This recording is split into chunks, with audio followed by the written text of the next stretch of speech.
जय श्री राम मित्रों। Dictation start. इस अपील के तथ्य इस प्रकार हैं कि अपीलार्थी डैश मूल इत्तिलाकर्ता पर इस अपील में के प्राइवेट प्रत्यर्थियों और अन्य अभियुक्त व्यक्तियों द्वारा तारीख 17 जुलाई 2020 को आक्रमण किया गया था और अपीलार्थी गंभीर रूप से क्षतिग्रस्त हो गया था। विराम। अपीलार्थी के कथन के आधार पर भारतीय दंड संहिता की धारा 148, 149, 341, 323 और 506 के अधीन अपराधों के लिए अन्य अभियुक्त के साथ इस अपील में प्राइवेट प्रत्यर्थियों को अभियुक्तों के रूप में नामित करते हुए एक प्रथम इत्तिला रिपोर्ट दर्ज की गई। विराम। उसके पश्चात पुलिस उप अधीक्षक ने एक रिपोर्ट प्रस्तुत की जिसमें पाया गया कि विवाद में केवल 4 व्यक्ति अंतर्ग्रस्त थे और इस अपील में के प्रत्यर्थी जो नामित किए गए थे अंतर्ग्रस्त नहीं पाए गए थे। विराम। उसके पश्चात अन्वेषक अधिकारी ने अन्य अभियुक्तों के विरुद्ध आरोप पत्र फाइल किया, किंतु इस अपील में के प्रत्यर्थियों के विरुद्ध नहीं। विराम। उसके पश्चात विचारण के दौरान अभियोजन पक्ष द्वारा अपीलार्थी जो क्षतिग्रस्त साक्षी था कि अभिसा 1 के रूप में परीक्षा की गई थी। विराम। उसने अपने साक्ष्य में विनिर्दिष्ट रूप से इस अपील में के प्रत्यर्थियों को नामित किया और प्रतिपरीक्षा में भी अडिग रहा। विराम। अन्य साक्षियों की भी परीक्षा की गई थी। विराम। तत्पश्चात अपीलार्थी ने विचारण न्यायालय के समक्ष अभिलिखित किए गए साक्ष्य के आधार पर अतिरिक्त अभियुक्तों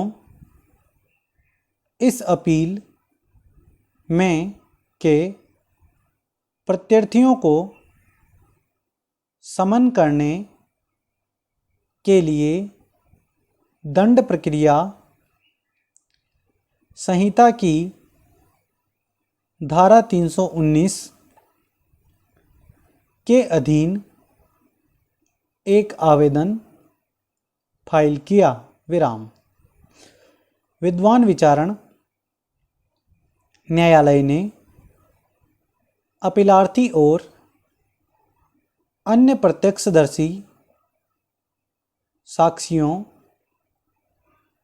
दोनों के कथनों और अभिलेख पर की सामग्री पर विचार करने के पश्चात तारीख 11 अगस्त 2020 के आदेश द्वारा दंड प्रक्रिया संहिता की धारा 319 के अधीन आवेदन को मंजूर किया। विराम। उसके पश्चात इस अपील में के प्राइवेट प्रत्यार्थियों द्वारा विद्वान विचारण न्यायालय द्वारा उन्हें समन करते हुए पारित किए गए आदेश के विरुद्ध उच्च न्यायालय के समक्ष दो अलग पुनरीक्षण आवेदन फाइल किए गए। विराम। उच्च न्यायालय द्वारा प्राइवेट प्रत्यार्थियों द्वारा फाइल किए गए पुनरीक्षण आवेदनों को आक्षेपित निर्णय और आदेश द्वारा मंजूर किया गया और विद्वान विचारण न्यायालय द्वारा अतिरिक्त अभियुक्तों प्राइवेट प्रत्यार्थियों को समन करने के लिए पारित किए गए आदेश को अभिखंडित और अपास्त कर दिया। विराम। मूल शिकायतकर्ता क्षतिग्रस्त प्रत्यक्षदर्शी साक्षी द्वारा उच्च न्यायालय के आदेश से व्यथित होकर उच्चतम न्यायालय में अपीलें फाइल की गई। विराम। पैराचेंज। इस न्यायालय द्वारा विभिन्न विनिश्चयों में अभिकथित की गई विधि पर विचार करते हुए यह प्रकट होता है कि न्यायालय संबंधित साक्षी की मुख्य परीक्षा में किए गए कथन के आधार पर भी दंड प्रक्रिया संहिता की धारा 319 के अधीन शक्ति का प्रयोग कर सकता है और न्यायालय को ऐसे साक्षी की प्रतिपरीक्षा तक प्रतीक्षा करने की आवश्यकता नहीं है तथा न्यायालय को उन अभियुक्तों के विरुद्ध जिन्हें समन किया जाना प्रस्थापित है, प्रतिपरीक्षा द्वारा परख किए गए साक्ष्य तक प्रतीक्षा किए जाने की आवश्यकता नहीं है और प्रथम इत्तिला रिपोर्ट में नामित व्यक्ति को या ऐसे व्यक्ति को जो यद्यपि प्रथम इत्तिला रिपोर्ट में नामित तो है किंतु आरोप देशपत्रित नहीं किया गया है, या ऐसा व्यक्ति जिसे उन्मोचित कर दिया गया है, दंड प्रक्रिया संहिता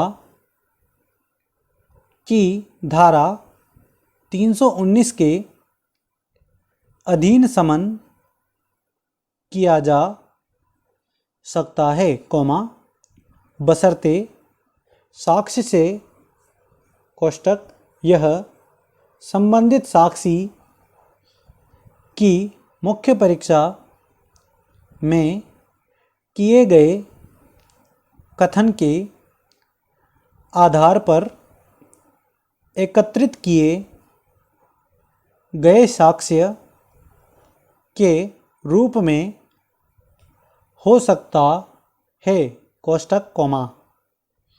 यह प्रतीत होता है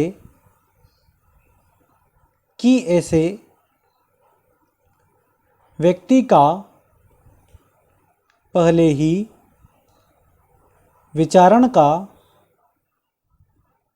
सामना कर रहे अभियुक्त के साथ विचारण किया जा सकता है, पैरा चेंज। प्रस्तुत अभियुक्तों के मामले को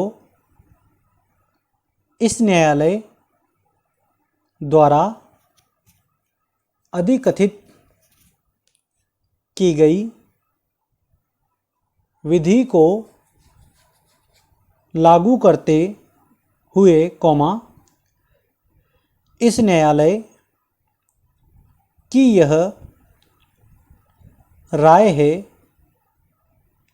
कि विद्वान विचारण न्यायालय ने अपीलार्थी क्षतिग्रस्त प्रत्यक्षदर्शी साक्षी के साक्ष्य के आधार पर इस अपील में के प्राइवेट प्रत्यार्थियों को अभियुक्त के रूप में विचारण का सामना करने के लिए समन करके न्यायोचित किया था, यदि साक्षी की मुख्य परीक्षा के आधार पर न्यायालय का यह समाधान हो जाता है कि प्रस्तापित अभियुक्त के विरुद्ध प्रथम दृष्टया मामला बनता है, तो न्यायालय दंड प्रक्रिया संहिता की धारा 319 के अधीन शक्तियों का प्रयोग करते हुए ऐसे व्यक्ति को अभियुक्त के रूप में सूचीबद्ध कर सकता है और उसे विचारण का सामना करने के लिए समन कर सकता है। विराम।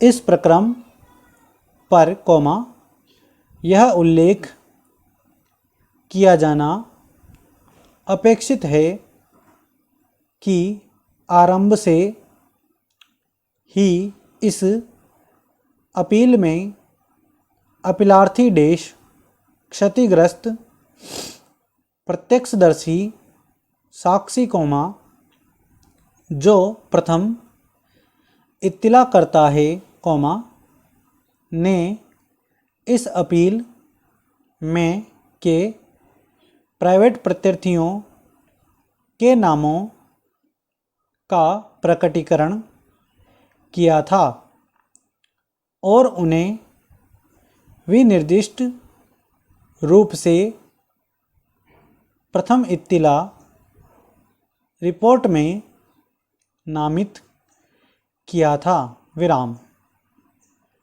पुलिस उप देश अधीक्षक द्वारा प्रस्तुत की गई जांच रिपोर्ट का साक्षिक महत्व क्या होगा कौमा यह एक अन्य प्रश्न है। विराम। ऐसा नहीं है कि अन्वेषक अधिकारी ने प्राइवेट प्रत्यार्थियों के विरुद्ध मामला नहीं पाया था और इसलिए उन्हें आरोप देश पत्रित नहीं किया गया था। विराम। जो भी स्थिति हो कौमा अपीलार्थी देश क्षतिग्रस्त प्रत्यक्षदर्शी साक्षी ने मुख्य परीक्षा में प्राइवेट प्रत्यार्थियों के नामों को प्रकट किया था। विराम। अतः विद्वान विचारण न्यायालय ने इस अपील में के प्राइवेट प्रत्यार्थियों को विचारण का सामना करने के लिए उनके विरुद्ध समन जारी करने का निर्देश देकर न्यायोचित किया था। विराम। अब कौमा जहाँ तक उच्च न्यायालय द्वारा पारित किए गए आक्षेपित निर्णय और आदेश का संबंध है कौमा उच्च न्यायालय द्वारा दिए गए कारण विधि की दृष्टि से और तथ्यों के आधार पर असंधार्य है। विराम।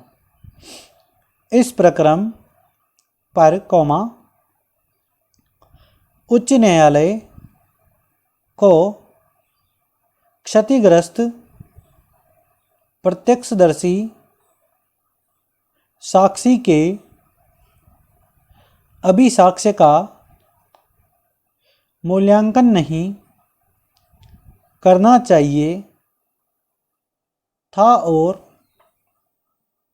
इस प्रकरण पर जिस बात पर विचार किया जाना अपेक्षित था वह यह था कि क्या कोई प्रथम दृष्टया मामला बनता है कौमा न कि क्या ऐसी सामग्री के आधार पर प्रस्तापित अभियुक्तों को दोष सिद्ध किए जाने की संभावना है।